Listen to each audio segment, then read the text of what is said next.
Hello and welcome back to another video, guys. In this video, working on this Mazda 2.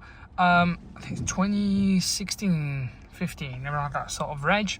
If you're getting all these warnings, okay, and if you've diagnosed it, and if it says C003A, which is the right rear wheel speed sensor, forget this one.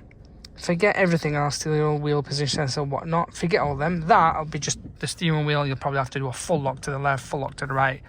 But that's not going to cure all this as far as I know. Anyway, back to our topic. If you're getting that, that's a sensor on the hub, on the right rear wheel hub. It's found on the wheel, on the back of the wheel. So guys, here is where the speed wheel is. If I can just show you all. So this is the right rear. And it's literally that sensor there that goes into the hub there. So what you need to do is, you can do it this way, but it's best taking the wheel off on the arch.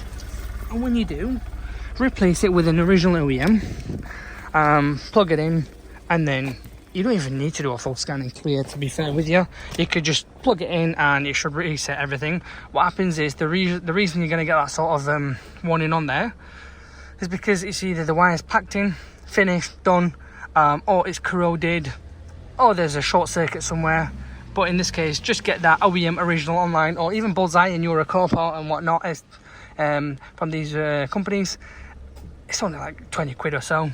And if you can do it yourself, then you know what, you save yourself an hour's labour, which is about 40-50 quid for no reason.